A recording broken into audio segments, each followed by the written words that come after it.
നിങ്ങളാണ് കോടീശ്വരം പരിപാടിയിലേക്ക് സ്വാഗതം. നിങ്ങൾക്കുമാകാം കോടീശ്വരൻ എന്ന പരിപാടിയിലേക്ക് നമ്മളൊരു പുതിയൊരു അതിഥി കൂടി വന്നിരിക്കുകയാണ്. ഇവിടെ ചോദിക്കുന്ന ക്വസ്റ്റ്യൻസ് എല്ലാം ഭയങ്കര കടും കെട്ടിയായിട്ട് ബുദ്ധിമാന്മാർക്ക് അല്ലെങ്കിൽ ബുദ്ധിമതികൾക്ക് മാത്രം പറയാൻ പറ്റുന്ന ക്വസ്റ്റ്യൻസ് ആണ്. അപ്പോ നമ്മളുടെ ഈ കടുംകട്ടിയായുള്ള ക്വസ്റ്റ്യന് ആൻസർ പറയാനായിട്ട് വന്നിരിക്കുന്നു ഒരു ബുദ്ധിമതിയായ സരള ചേച്ചി.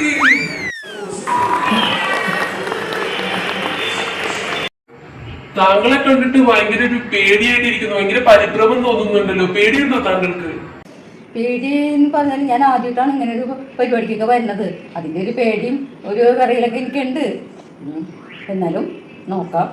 എന്നാ പിന്നെ നമുക്ക് നമ്മുടെ ചോദ്യത്തിലേക്ക് കടന്നാലോ? ഓക്കെ സാർ, തുടങ്ങാം. അപ്പോ നമ്മളുടെ ആദ്യത്തെ ക്വസ്റ്റ്യൻ തന്നെ നമുക്ക് ഇച്ചിരി കടുംകട്ടിയായിട്ട് തുടങ്ങാമെന്ന് ഞാനത് വിചാരിച്ചിട്ടുണ്ട്. അപ്പൊ നമ്മൾ ക്വസ്റ്റ്യൻ അങ്ങ് ചോദിക്കാൻ വേണ്ടി പോവാണ്. ഓക്കെ. മണിമുറ്റ താവണിപ്പന്തൽ ഡാഷ് പോലെ. അപ്പൊ ഞാൻ ഓപ്ഷൻസ് അങ്ങ് തരാം. ഓപ്ഷൻ എ മാറാപ്പ്, ഓപ്ഷൻ ബി ചീരാപ്പ്, ഓപ്ഷൻ സി മേലാപ്പ്, ഓപ്ഷൻ ഡി കണ്ണാപ്പി.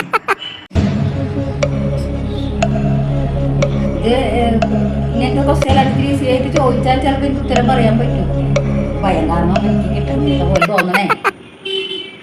എന്താണ് സരളി നിങ്ങൾ ഇങ്ങനെ പറയുന്നത്? താങ്കൾ കല്ലാണ്ട് പിന്നെ ആർക്ക് കിട്ടാൻ? താങ്കൾ ആലോചിച്ചു നോക്കൂ, താങ്കൾക്ക് കിട്ടൂ. മണിമുറ്റത്താവണിപ്പന്തൽ കണ്ണാപ്പി പോലെ അല്ലല്ലല്ല, കണ്ണാപ്പി പോലെ അല്ല. മണിമുറ്റത്താവണിപ്പന്തൽ.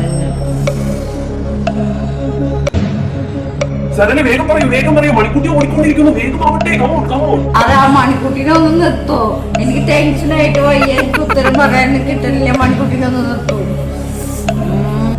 കണ്ണാപ്പി പോലെ അല്ലല്ലോ, മേലാപ്പ് പോലെ. അതന്നെ മേലാപ്പ് പോലെ. ഓക്കെ, അത് തന്നെ സാറേ. ഉത്തരം പറഞ്ഞോ? അമ്മേ, ഇത്രയും കടുംകട്ടിയായിട്ട് നിങ്ങൾക്ക് എങ്ങനെ പറയാൻ സാധിക്കും? നിങ്ങൾ ബുദ്ധിമതി തന്നെ, നിങ്ങൾക്ക് നേടാൻ കഴിയും. ഇതാ മണിക്കുട്ടി ഓടിക്കൊണ്ടിരിക്കുന്നു. സരള ചേച്ചി ഉത്തരം തന്നിരിക്കുന്നു. മണിക്കുട്ടി നിലക്കട്ടെ. നമ്മൾ പറഞ്ഞ ഉത്തരം മണിമുറ്റത്താവണിപ്പന്തൽ മേലാപ്പ് പോലെ. കറക്റ്റ് ഉത്തരം, ശരി ആൻസർ. കൺഗ്രാറ്റുലേഷൻസ്. ഇനി നമുക്ക് അടുത്ത ക്വസ്റ്റ്യനിലേക്ക് പോവാം. അടുത്ത ക്വസ്റ്റ്യൻ, ബാഹുബലി എന്ന സിനിമയിലെ ബാഹുബലിയുടെ ഭാര്യയുടെ പേരെന്താണ്? താങ്കൾ കണ്ടിട്ടുണ്ടാവുമല്ലോ ബാഹുബലി സിനിമ. ഒന്ന് ആലോചിച്ച് നോക്കിയാൽ കിട്ടും. എന്തായാലും ഞാൻ ഓപ്ഷൻസ് തരാം. ഓപ്ഷൻസ് എ കരസേന, ഓപ്ഷൻ ബി ഹരിതകർമ്മസേന, ഓപ്ഷൻ സി ദേവസേന, ഓപ്ഷൻ ഡി ദിവസേന. ബാഹുബലി കണ്ടിട്ടുണ്ട്, 4 പ്രാവശ്യം കണ്ടിട്ടുണ്ട് ബാഹുബലി. പക്ഷേ പേര് ദിവസേന അല്ലല്ല, ഹരിതകർമ്മസേന ആവാൻ സാധ്യത. എന്നാലും ഞാൻ ഒന്ന് ആലോചിച്ചോട്ടെ. പേര് ദേവസേന അങ്ങനെ തോന്നുന്നു. അത് തന്നെയാണ് പേരത്തെ. 3-4 കണ്ടതിന്റെ നല്ല ഓർമ്മയുണ്ട് എനിക്ക്. ദേവസേന തന്നെയാണ്. അത് തന്നെ ഉറപ്പിച്ചു. മണിക്കുട്ടി ഓടിക്കൊണ്ടിരിക്കുകയാണ്. താങ്കൾ പറഞ്ഞ ഉത്തരത്തിൽ താൻ ഉറച്ചു നിൽക്കുന്നു. താങ്കൾ ഉറപ്പാണോ? ഉറപ്പുണ്ട്, എനിക്ക് നല്ല ഉറപ്പുണ്ട്. എനിക്ക് 3-4 കണ്ടോ ഇതായത് കാരണം എനിക്ക് അത് തന്നെയാണ് ദേവസേന തന്നെയാണ്. ദേവസേന. സരളി, താങ്കളുടെ ആ ഓവർ കോൺഫിഡൻസ് അത് എനിക്ക് ഇഷ്ടമായി.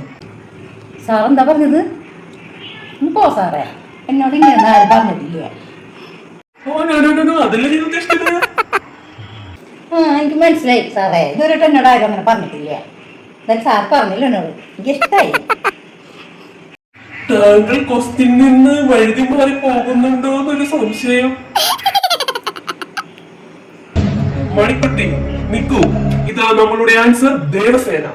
അത് ശരി ഉത്തരമാണ്. കൺഗ്രാറ്റുലേഷൻ സരള.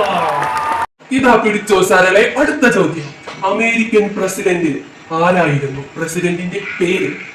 ഓപ്ഷൻ എ ഹംബ്, ഓപ്ഷൻ ബി ചെമ്പ്, option C Trump, option C pump. താങ്കൾ ഉത്തരം പറഞ്ഞോളൂ സരളെ. ഇങ്ങനത്തെ ചോദ്യമൊക്കെ ഞാൻ ആദ്യമായിട്ടാണ് കേൾക്കണത് സാറേ. ഇങ്ങനത്തെ ചോദ്യമൊക്കെ ഇതൊക്കെ വലിയ ചോദ്യങ്ങളല്ലേ, ഇത്രയൊക്കെ ചോദ്യങ്ങൾ എനിക്ക് അതിൽ രണ്ടുത്തരം വായിച്ചു കളയുന്ന സംഭവം ഇല്ലേ? അത് രണ്ടുത്തരം വായിച്ചു കളയാൻ പറ്റുമോ? അങ്ങനെയാണെങ്കിൽ ആലോചിച്ച് ഞാൻ പറയാം. അതെ സാറല്ലേ, 50-50, അതായത് രണ്ടുത്തരങ്ങൾ വായിച്ചു കളയുന്ന ഒരു ഓപ്ഷൻ ഇവിടെ ഉണ്ട്. താങ്കൾക്ക് ഒട്ടും പറ്റുന്നില്ലെങ്കിൽ മണിക്കുട്ടിയോട് ഞാൻ പറയാം. Manikutty please 2 option നീക്കിക്കളയൂ. സാറേ, രണ്ടെണ്ണം എനിക്ക് രണ്ടും അറിയണില്ല. കാരണം എൻ്റെ ഒരു കൂട്ടുകാരത്തേക്ക് അറിയാം. അവളൊന്ന് വിളിച്ചു തരാൻ പറ്റുമോ? അങ്ങനത്തെ ഒരു ഇതും കൂടി ഇല്ല ഇതില്. എനിക്ക് അവളൊന്നും അറിയാം. അവളും എനിക്ക് പറഞ്ഞു തരുന്ന ഉത്തരം അവൾക്ക് എല്ലാം അറിയാവുന്നതാണ്. ഓ സാറല്ലേ, എന്നിട്ടും സാറൊക്കെ പറ്റുന്നില്ലേ? എങ്കിൽ മണിക്കുട്ടി ആ ഫോണിൽ ഫ്രണ്ട് ആളുടെ കൂട്ടുകാരത്തേക്ക് ഒന്ന് വിളിച്ചങ്ങ് കൊടുക്കൂ. സരളയുടെ കൂട്ടുകാരത്തി ഇതാ, ഞാൻ ഇവിടെ നിന്ന് ക്വസ്റ്റ്യൻ ചോദിക്കാൻ വേണ്ടി പോവാണ്. അപ്പൊ നിങ്ങൾ പറഞ്ഞോളൂ. ക്വസ്റ്റ്യൻ ഇതാണ്: അമേരിക്കൻ പ്രസിഡന്റിന്റെ പേരെന്ത്? 2 ഉത്തരങ്ങളുണ്ട്, ചെമ്പ് ആൻഡ് ട്രംപ്. ഉത്തരം പറഞ്ഞു കൊടുത്തോളൂ. ഹലോ, സരള ചേച്ചി പറയൂ. ട്രംപുണ്ട്, ചെമ്പുണ്ട്. അതിലേതാ ഉത്തരം? വേഗം ഒന്ന് പറയുമോ? ചെമ്പാണ്, ചെമ്പ്. ചെമ്പ്. ശരി ശരി, താങ്ക് യു ഡി. സാറേ, അവള് പറഞ്ഞ ചെമ്പാണ് പറഞ്ഞത്. ഞാൻ ചെമ്പ് പറയുന്നില്ല, ട്രംപ പറയുന്നത്. കൂട്ടുകാരത്തി പറഞ്ഞത് ചെമ്പല്ലേ, എന്തുകൊണ്ട് താങ്കൾ ചെമ്പ് പറഞ്ഞില്ല? അതെ, അവൾക്ക് ഞാൻ നന്നാവണം അവൾക്ക് ഇഷ്ടമില്ല. അവളെ വിളിച്ചിട്ടുണ്ടെങ്കിൽ അവൾ എന്തെങ്കിലും തെറ്റ പറഞ്ഞു തരൂ. അപ്പോ ഞാൻ നന്നായി കഴിഞ്ഞാൽ അവൾക്ക് കുശുമ്പിച്ചിരി കൂടുതൽ. അതാണ് ഞാൻ ചെമ്പ് പറയണില്ല, ട്രംപ് പറഞ്ഞത്. നിങ്ങളുടെ ബുദ്ധി അപാരം തന്നെ. വണ്ടർഫുൾ, ബ്യൂട്ടിഫുൾ, കെയർഫുൾ പച്ചക്കറികൾ. സരളെ, നിങ്ങൾ വിജയത്തിന്റെ പടിയിലേക്ക് എത്തിക്കഴിഞ്ഞിരിക്കുന്നു. ഇതാ നിങ്ങളുടെ അവസാന ക്വസ്റ്റ്യൻ. ഇതിൽ വിജയിച്ചാൽ നിങ്ങൾ കോടീശ്വരിയാകുന്നു. ഇതാ എന്റെ അടുത്ത ക്വസ്റ്റ്യൻ തരട്ടെ. ചോദിച്ചോളൂ. ഓടക്കുഴൽ വിളി കേട്ടു ഡാഷ് ലീലെ, സരസു, ജാനു ആൻഡ് രാധ. ഏതാണ് ഉത്തരം? പറയൂ. ദൈവമേ, ഓടക്കുഴൽ വിളി കേട്ടു കണ്ണാ, ഗുരുവായൂരപ്പ. ഇനിയിപ്പോ അതിനുള്ള ഉത്തരം ഞാൻ ഓടക്കുഴൽ വിളി കേട്ടു.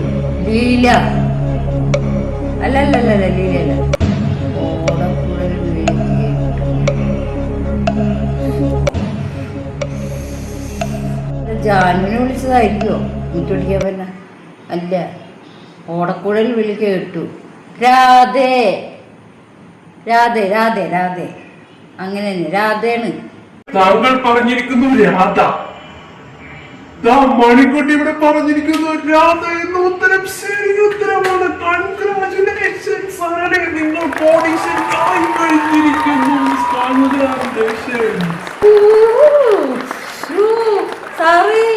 സാർ നേരത്തെ പറഞ്ഞ കാര്യം എല്ലാം കൂടിയിട്ട് എനിക്ക് സന്തോഷം കൊണ്ട് വയ്യ. ഞാൻ കോടീശ്വരിയായി. കൈ നിറച്ചും പൈസയായി. ഇനി നിങ്ങൾക്ക് ഒരു ജീവിത പങ്കാളി കൂടി ആവാനല്ലേ? സാറിനല്ലേ എന്റെ ഓവറായിട്ടെന്തോ ഇഷ്ടപ്പെട്ടെന്ന് പറഞ്ഞത്. സാറും കൂടി എന്റെ കൂടെ ഉണ്ടായാൽ നമുക്ക് സുഖമായിട്ട് ജീവിച്ചൂടെ? ഓവറായിട്ടുള്ള സാധനമോ? കൺഫ്യൂഷൻ ആക്കല്ലേ?